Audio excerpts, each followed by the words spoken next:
قرآن کریم میں ایک لفظ آیا ہے جو دراصل ایک بہت ہی بڑا دائرہ ہے جس کا نام ہے دعا۔ اور جیسے کہ ہم نے اس سیریز میں جانا کہ استغفار ذکر نہیں ہے بلکہ یہ ایک دعا ہے، اور اس میں کافی گہرے راز ابھی بھی ظاہر ہونے باقی ہیں، اور اسی لیے ہمیں اس دعا کو گہرائی سے سمجھنا بے حد ضروری ہے تاکہ ہم استغفار کو صحیح سے سمجھ کر اس سے پورا فائدہ اٹھا سکیں، اور ان لوگوں کے ڈاؤٹس بھی کلیئر ہو جائیں جو استغفار کو دعا کے بجائے ذکر سمجھتے ہیں اور اسے کئی ہزار بار رٹتے رہتے ہیں۔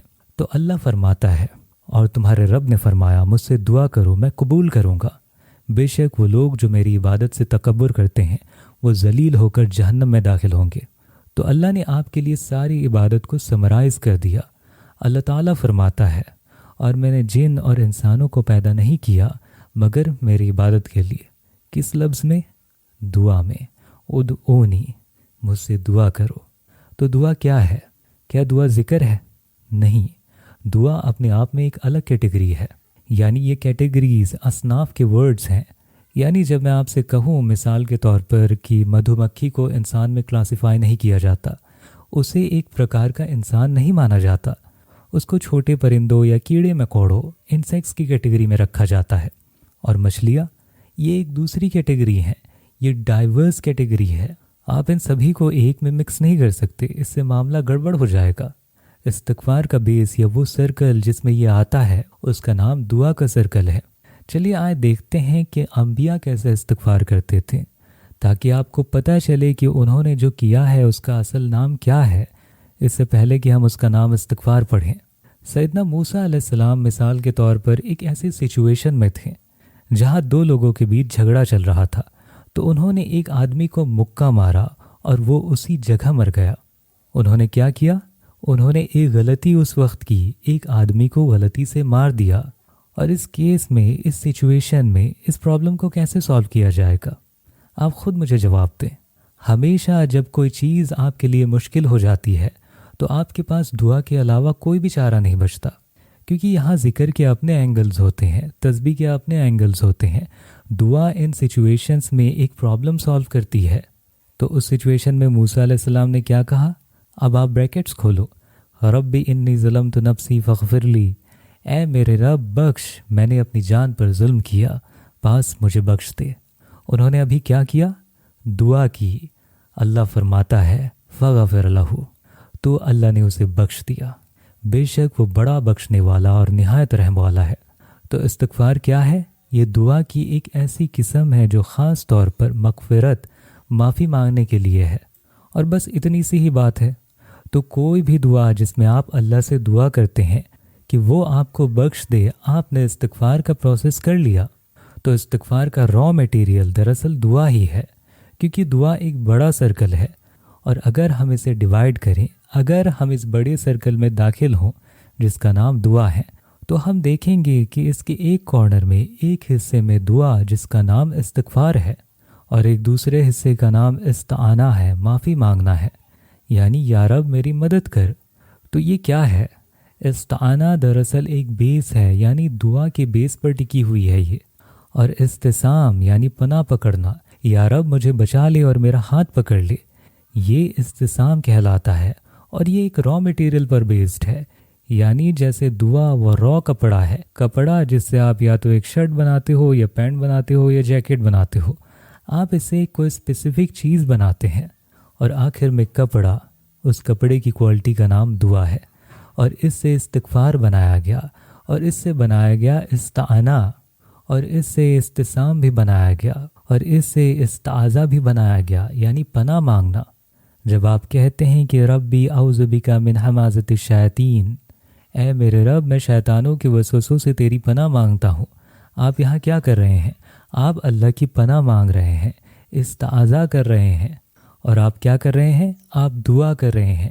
تو استعاذہ اس را میٹیریل پر بنی ہے جس کا نام دعا ہے، اور اسی طرح جب آپ ملک، بادشاہت، پراپرٹی مانگتے ہیں، ربی حبلی ملکن انک انت الوہاب، اے میرے رب مجھے ایسی بادشاہت دے، بے شک تو ہی سب کچھ دینے والا ہے۔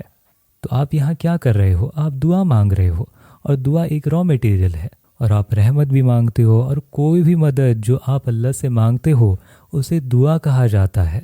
تو یہاں تک آپ نے سمجھ لیا، سارے ڈاؤٹس کلیئر ہو گئے۔ تو جب آپ پناہ مانگتے ہیں، دعا میں اپنے گناہوں کا مٹایا جانا اور اپنے گناہوں سے بچاؤ مانگتے ہیں، تو اس قسم کی دعا کا نام استغفار ہے۔ تو پھر آپ کب کہہ سکتے ہیں کہ آپ نے استغفار کیا؟ جب آپ اپنے آپ کے ساتھ اکیلے بیٹھتے ہیں اور قبلے کی طرف رخ کرتے ہیں، یا بنا قبلے کی طرف رخ کیے ہوئے بھی آپ اپنے دماغ میں کہتے ہیں، یا دھیمی الفاظ میں آپ کہتے ہیں، ربی اغفر لی، اے میرے رب مجھے بخش دے، ربی انی ظلمت نفسی فاغفر لی، اے میرے رب میں نے اپنی جان پر ظلم کیا، ربنا اغفر لنا ذنوبنا واسرافنا فی امرنا، اے ہمارے رب ہمارے گناہوں کو بخش دے اور ہمارے کاموں میں ہماری حد سے گزرنے کو بھی بخش دے۔ رب اغفر وارحم وانت خیر الراحمین، اے میرے رب بخش دے اور رحم کر، اور تو ہی سب سے بہترین رحم کرنے والا ہے۔ یہاں آپ نے استغفار کیا، لیکن اگر آپ صرف استغفر اللہ رٹتے ہی رہتے تو آپ نے ذکر کیا اور ابھی تک آپ نے استغفار نہیں کیا۔ ٹھیک ہے، آپ نے سمجھا؟ تو اب استغفار کی اہمیت کیا ہے؟ تو جیسے کہ ہم نے جان لیا ہے کہ یہ کیسے ہوتا ہے، اس کی ماہیت کیا ہے، اس کا را مٹیریلز کیا ہے، تو دوسرا سوال اب یہ ہے کہ اس کی ضرورت ہمیں کیوں ہے، یہ اتنا امپورٹنٹ کیوں ہے، یہ سارا شور و گول استغفار کی عبادت کے بارے میں کیوں ہے؟ تو سب سے پہلی بات، میں نے پچھلے ایپیسوڈ میں آپ کو سمجھایا تھا کہ کوئی بھی انسان جو پراپرٹیز ملک بنانا چاہتا ہے یا حاصل کرنا چاہتا ہے، تو ملک ہمیشہ اس کے پہلے کیا آتا ہے؟ میں نے آپ کو بتایا تھا، اس کے پہلے مغفرت آتی ہے، ربی اغفر لی وہب لی ملکن، اور میں نے ان دونوں کے درمیان ایک مختصر طور پر آپ کو کنیکشن بھی ایکسپلین کیا تھا، اور ان کی اور گہرائی پر ہم تب بات کریں گے جب ہم سورہ ملک کے رازوں کی سیریز شروع کریں گے انشاءاللہ۔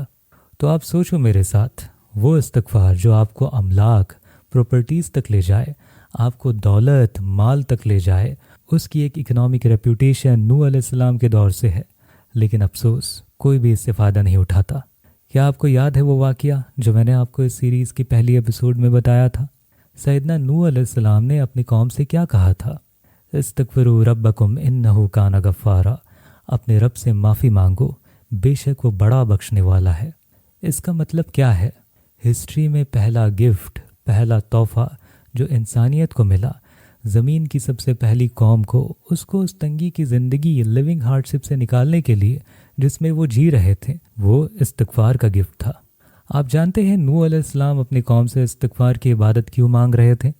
اس کا مطلب یہ ہے کہ وہ مظالم اور گناہوں کے ایک ایسے سٹیج تک پہنچ گئے تھے اور اتنی زیادہ خطائیں کر رہے تھے جس نے ان کے اندر لیونگ ہارڈ شپ، مالی تنگی پیدا کر دی تھی۔ ہمیشہ جب آپ لوگوں کو جانتے ہیں، کوئی بھی قوم، بائی دا وے اگر آپ کسی ایسی قوم سے تعلق رکھتے ہیں جو نفرت کرتی ہے اپنے آپ سے، آپ دیکھتے ہیں کہ آپ کے عوام ایسی ہی ہے، یا آپ کی سوسائٹی ایک دوسرے سے نفرت کرتی ہے اور لوگ اپنے آپ سے نفرت کرتے ہیں، تو آپ جان لیں کہ یہ بندوں کے گناہوں کا اثر ہے۔ یہ قومی گناہ اور ان سب مل کر ایک ایسا اثر پیدا کرتے ہیں جس نے لوگوں کو اس حالت میں پہنچا دیا کہ وہ اپنے آپ کو برداشت نہیں کر سکتے۔ اور قوم نوح اس لیول تک پہنچ گئی تھی کہ ان کے پاس ظلم، خطائیں اور گناہیں تھیں جس نے لیونگ ہارڈ شپ، مالی تنگی پیدا کر دی تھی، اور ریسورسز، وسائل میں غربت پیدا کر دی تھی، اور مال اور را میٹیریلز اور پانی میں غربت پیدا کر دی تھی۔ تو اس کا سلوشن کیا تھا؟ یعنی سیدنا نوح علیہ السلام ان سے یہ کہنے نہیں آئے تھے کہ اللہ پر ایمان لاؤ تاکہ تم آخرت میں جنت میں داخل ہو سکو۔ نہیں، انہوں نے انہیں دنیا میں ہی ایک سلوشن دیا۔ ضرورت ہے کہ دنیا میں ہی کچھ ہو، کیونکہ ہمارا اللہ پر ایمان اور اللہ کی عبادت کوئی ایسی چیز نہیں ہے جو صرف دوسری دنیا سے جڑی ہو، تو یہ ہماری موجودہ دنیا سے بھی جڑی ہوئی ہے، دوسری دنیا سے بھی جڑی ہوئی ہے، برزخ میں بھی اور پھر آخرت میں بھی۔ تو سیدنا نوح علیہ السلام ان کے لیے ایک گفٹ لائیں، جو کہ کیا تھی؟ استغفار کی عبادت۔ استغفروا ربکم انہ کان غفارا، اپنے رب سے بخشش مانگو، بے شک وہ بڑا بخشنے والا ہے۔ تو اس کا مطلب یہ ہے کہ الغفار نام انسانی قوموں میں سب سے پہلے نمودار ہونے والے ناموں میں سے ایک تھا۔ تو جب ہم اللہ سے استغفار کریں گے تو کیا ہوگا؟ آپ اللہ الغنی سے استغفار کریں گے، اور آپ اٹھیں گے اور اپنا کام دیکھیں گے اور اپنا کام کریں گے اور زندگی میں کوشش کرتے رہیں گے، لیکن ایک سسٹم، ایک نظام بیک گراؤنڈ میں داخل ہو گئی ہے، اور اگر آپ اس کی عادت بنا لیتے ہیں، اگر اسے آپ اپنی زندگی میں شامل کر لیتے ہیں، تو اللہ اپنے فضل سے آپ کو نواز دے گا اور آپ کو ایسی جگہ سے رزق دے گا جہاں سے آپ نے کبھی گمان بھی نہیں کیا ہو، اور اللہ آپ کو دنیا اور آخرت دونوں میں کامیاب کر دے گا۔ تو یہ استغفار سیریز کی آخری ایپیسوڈ تھی، اور اگر آپ کی کوئی ڈاؤٹس ہیں اور سوالات ہیں تو آپ نیچے کامنٹ میں مجھ سے پوچھ سکتے ہو، تو میں آپ کے سارے ڈاؤٹ، سارے سوالات کو لے کر ایک Q&A ویڈیو بناؤں گا انشاءاللہ، جس میں آپ کے سارے سوال، سارے ڈاؤٹس کلیئر ہو جائیں گے۔ اور جیسے کہ آپ سبھی کو پتہ ہے کہ خوابوں کی تعبیر کی سروس میں نے شروع کی ہے۔ اگر آپ اپنے خواب مجھ سے تعبیر کروانا چاہتے ہیں اور جاننا چاہتے ہیں کہ آپ کے خواب آپ کو کیا پیغام دے رہے ہیں، اس سے آپ کو اللہ کیا پیغام دینا چاہتا ہے، تو آپ اپنے ڈریم ڈیٹیلز کے ساتھ اس فارم کو فل کر کے مجھے بھیجیں، اور اس کے چارجز میں نے آپ کے لیے بہت ہی زیادہ افورڈیبل بھی رکھے ہیں، اور اس فارم کا لنک آپ کو ویڈیو ڈسکرپشن میں مل جائے گا انشاءاللہ۔ اور اس سیریز کو اپنے دوستوں اور اپنے فیملی ممبرز کے ساتھ شیئر کرنا بالکل نہ بھولیں۔ اس رمضان کے مہینے میں اس کا آپ کو بڑا اجر ملے گا انشاءاللہ۔ تو ملتے ہیں اپنی اگلی ویڈیو میں، تب تک کے لیے اپنا اور اپنوں کا خیال رکھیے گا۔ خدا حافظ۔